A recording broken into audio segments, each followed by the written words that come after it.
इस वीडियो में हम ज्योग्राफी के जितने भी इंपॉर्टेंट क्वेश्चन हैं एग्जाम के पॉइंट ऑफ व्यू से वो कवर करने वाले हैं। चलिए स्टार्ट करते हैं। पहला क्वेश्चन है, विच of the following crop need maximum water per hectare. इनमें से किस फसल को प्रति हेक्टेयर अधिकतम पानी की आवश्यकता होती है। इस तरीके का क्वेश्चन आता है तो देख लेते हैं। देखो, इन सब में सबसे ज़्यादा पानी की जिसे आवश्यकता होती है वो है शुगरकेन यानी कि गन्ने की फसल। और जो गन्ने की फसल है ये खरीफ क्रॉप है, यानी कि जब मानसून का सीजन आता है तभी उगाई जाती है गर्मियों के इसे मौसम में। एंड इसको पानी की आवश्यकता पड़ती है क्योंकि गर्मी वाली फसलों में तो गर्मी में तो बहुत पानी चाहिए। तो और बारले जो है ये एक राबी क्रॉप है, यानी कि सर्दियों में उगाई जाने वाली फसल है। मेज जो है वो भी यहाँ पे खरीफ क्रॉप है, यानी कि ये मानसून या फिर गर्मी में उगाई जाती है। और जो व्हीट है ये सर्दी में उगाई जाती है, यानी कि नवंबर दिसंबर के महीने में ज़्यादातर होती है। और ये यहाँ पे राबी क्रॉप है।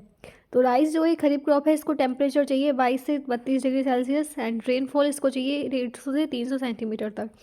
व्हीट की यदि बात करें जिसका टेम्परेचर बहुत कम होता है, 10 से 15 डिग्री इसको चाहिए बस। और जब इसको उगाते हैं तब सिर्फ 21 से 26 डिग्री सेल्सियस टेम्परेचर चाहिए एंड टेम्परेचर मिनिमम इसमें होना चाहिए 10 से 15 डिग्री राइपनिंग एंड हार्वेस्टिंग के टाइम पे। रेनफॉल इसमें चाहिए 75 से 100 सेंटीमीटर, ठीक है। और कम चाहिए बहुत ज़्यादा व्हीट में तो। एंड मिलेट्स की यदि बात करें तो टेम्परेचर इसमें 27 से 32 डिग्री चाहिए और रेनफॉल 50 से 100। देख लेते हैं, oldest oil refinery in India is that. Bharat की सबसे पुरानी तेल रिफाइनरी कहाँ पे है। तो ये है इसका सही उत्तर हो जाएगा ऑप्शन ए, डिगबोई असम में है। और भी देख लेते हैं तो देखो, जामनगर रिफाइनरी गुजरात में है, कोची रिफाइनरी केरल में है, मैंगलोर रिफाइनरी कर्नाटक में है, पैरादीप रिफाइनरी उड़ीसा में है, हल्दिया रिफाइनरी वेस्ट बंगाल में है, बीना रिफाइनरी मध्य प्रदेश में है एंड बरौनी रिफाइनरी ये बिहार में है। चलिए नेक्स्ट क्वेश्चन पे बढ़ते हैं। Arrange the correct sequence of hill in the east west direction. तो ये वाला क्वेश्चन भी आता है कि आपको ईस्ट से वेस्ट डायरेक्शन में लगाने को बोल दिया जाता है। तो देखो इसमें जो सीक्वेंस होगा, सबसे पहले देखो नागालैंड आता है, नागालैंड में नागा हिल्स हो गई। फिर इसके बाद आता है असम, इसमें ऑप्शन ए सही है, नागालैंड में नागा हिल्स हो गई। फिर मिकिर जो है वो असम में है एंड खासी एंड गारो ये यहाँ पे मेघालय में है। खासी जो हिल है ये भी मेघालय में है एंड गारो जो हिल्स है ये भी मेघालय में है और मेघालय यहाँ पे आता है। तो ईस्ट से वेस्ट लगाने को बोला है तो ईस्ट में सबसे पहले नागालैंड, फिर चलते हुए असम, फिर चलते हुए मेघालय में आता है बात। तो नागा, मिक्की, खासी, गारो, सबसे लास्ट में आता है गारो। तो यहाँ पे ऑप्शन ए सही हो जाएगा। नेक्स्ट क्वेश्चन है, new alluvial deposit found in the Gangetic plain are known as. जो गंगा के मैदानों में नई जलीय निपक्षों को किस नाम से जाना जाता है। तो देखो उसको कहते हैं खादर, जो कि फर्टाइल होते हैं, न्यू एल्यूवियल होते हैं। तो यहाँ पे हिमालय है, सबसे पहले भावर वाला रीजन आता है, फिर आता है तराई जहाँ पे बहुत ज़्यादा मॉइस्चर होता है, पानी का होता है, फिर आता है भांगड़, यहाँ पे भी आता है भांगड़, फिर आता है खादर। खादर जो है यहाँ पे बहुत फर्टाइल माना जाता है। ऑप्शन सी इसमें सही हो जाएगा। नेक्स्ट क्वेश्चन है, शिवालिक्स आर। शिवालिक्स क्या होते हैं। तो देखो जो शिवालिक्स हैं ये हैं foot hills of Himalayan range, यानी कि जो हिमालय रेंज जो चलती चली जाती है यहाँ से जो बन के आते हैं उनको कहते हैं शिवालिक रेंज, ठीक है। शिवालिक रेंज देखो यहाँ पे रहा।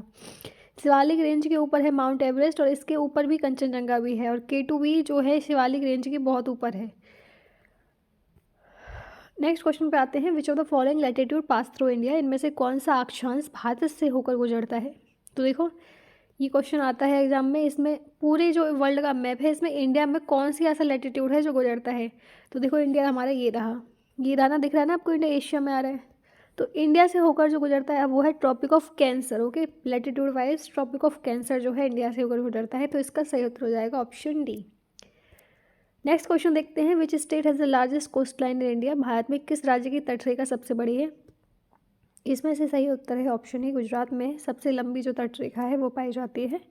तो देखो 9 कोस्टल स्टेट है इंडिया में जो कि कोस्ट समुद्र से लगते हैं और 4 यूनियन टेरिटरीज हैं। 9 कोस्टल स्टेट में पहले गुजरात आता है, फिर महाराष्ट्र, फिर गोवा, फिर कर्नाटक, फिर केरल, तमिलनाडु, आंध्र प्रदेश, उड़ीसा, वेस्ट बंगाल। ये 9 राज्य ऐसे हैं जो कोस्टल स्टेट हैं एंड 4 यूनियन टेरिटरीज भी हैं। देख लेते हैं इनको, दमन and Diu, Puducherry, Andaman and Nicobar island जो कि बे ऑफ बंगाल में है एंड लक्षद्वीप आइलैंड जो कि अरेबियन सी का पार्ट है।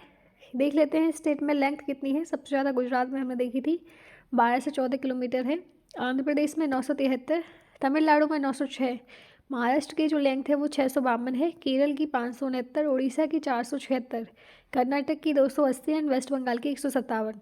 तो देखो गुजरात की सबसे इसमें लंबी है, यहाँ पे गुजरात है। फिर आंध्र प्रदेश की है, आंध्र प्रदेश कहाँ गया, आंध्र प्रदेश ये रहा सबसे ज़्यादा, फिर इसकी है, फिर इसके बाद तमिलनाडु आता है, ये रहा, एंड फिर महाराष्ट्र आता है, ये रहा, फिर केरल की आती है, केरल यहाँ पे है, ठीक है, कोस्टल स्टेट यानी कि समुद्र से जो लग रहा है, फिर है तटीय रेखा से जो लग रहे हैं स्टेट, उनकी बात कर रहे हैं यहाँ पे। सबसे कम वेस्ट बंगाल की आती है जो कि यहाँ पे है, ठीक है, मैप में। नेक्स्ट क्वेश्चन है Shyok is a tributary of, तो श्योक किसकी ट्रिब्यूटरी है, तो ये ऑप्शन भी इंदस की है। तो Indus river system place of origin कहाँ से निकलती है, तो ये बोकरछू नियर मानसरोवर लेक तिब्बत से निकलती है, याद रखना। नेक्स्ट क्वेश्चन है latitude line on which length of day and night always remain the same is, वह अक्षांश रेखा जिस पर दिन और रात की लंबाई हमेशा समान रहती है। इसका सही उत्तर है ऑप्शन है इक्वेटर पे रहती है दिन और रात की लंबाई समान। तो इक्वेटर देखो ये रहा, ठीक है, यहाँ पे इक्वेटर है। साउथ अमेरिका वाला हिस्सा इसमें आ रहा है इक्वेटर में, अफ्रीका वाला आ रहा है, ये सब इक्वेटर से पास हो रहे हैं, ओके। नेक्स्ट क्वेश्चन है when does solar eclipse take place, सूर्य ग्रहण कब होता है, तो सूर्य ग्रहण जब होता है जब मून जो है वो चंद्रमा, जो मून है वो सूरज और पृथ्वी के बीच आ जाता है, चंद्रमा जब पृथ्वी और सूरज के बीच आ जाता है तब सूर्य ग्रहण होता है। ऑप्शन ए इसका सही है, जब चंद्रमा जो है मून वो सूरज और धरती के बीच में आ जाए।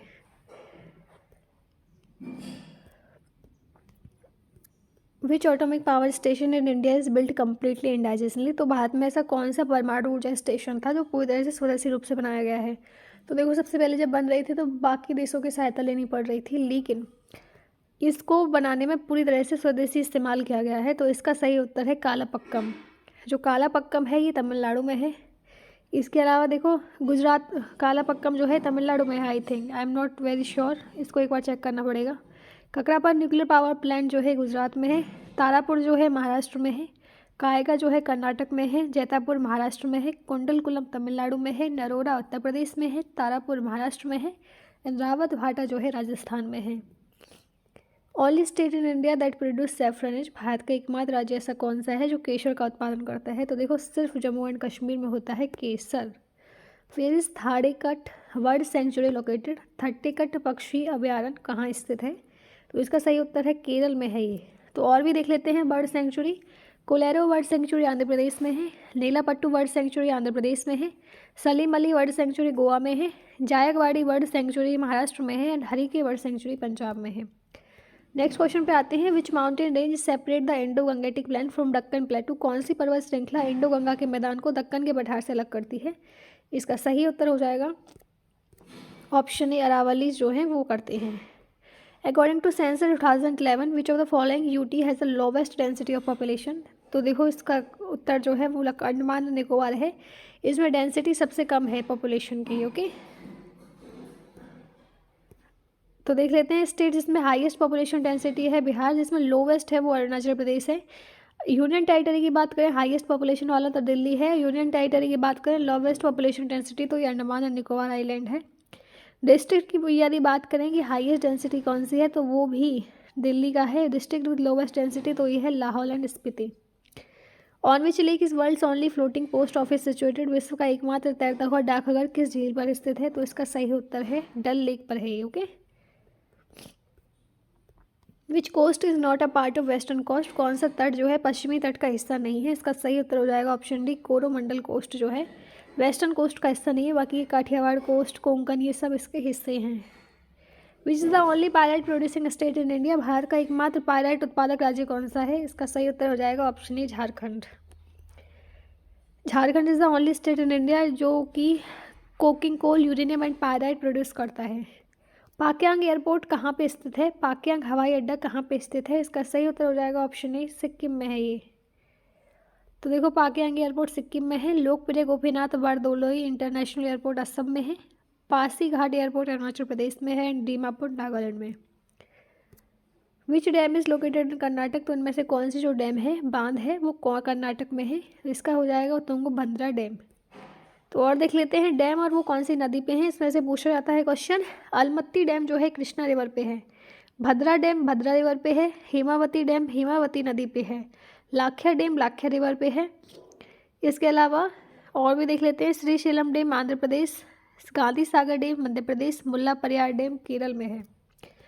What is the hottest continent on the earth, पृथ्वी पर सबसे गर्म महाद्वीप कौन सा है, तो इसका है option B Africa. Which state of India is called the sugar bowl, तो उत्तर प्रदेश को बोला जाता है चीनी का कटोरा। Which Indian state border Nepal Bhutan and China with 3 countries. तो किस भारतीय राज्य की सीमा नेपाल भूटान और चाइना 3 देशों से लगती है? तो सिक्किम की लगती है जी। What is the other name of Sahyadri range? Sahyadri श्रेणी का दूसरा नाम क्या है? तो इसको वेस्टर्न घाटी बोला जाता है। इसी के साथ हमारी वीडियो समाप्त होती है। आई होप आपको पसंद आई होगी। वीडियो को लाइक करें, चैनल को सब्सक्राइब करें। मिलते हैं नेक्स्ट वीडियो में। तब तक के लिए अच्छे से पढ़ाई करते रहिए। Thank you for watching. Take care.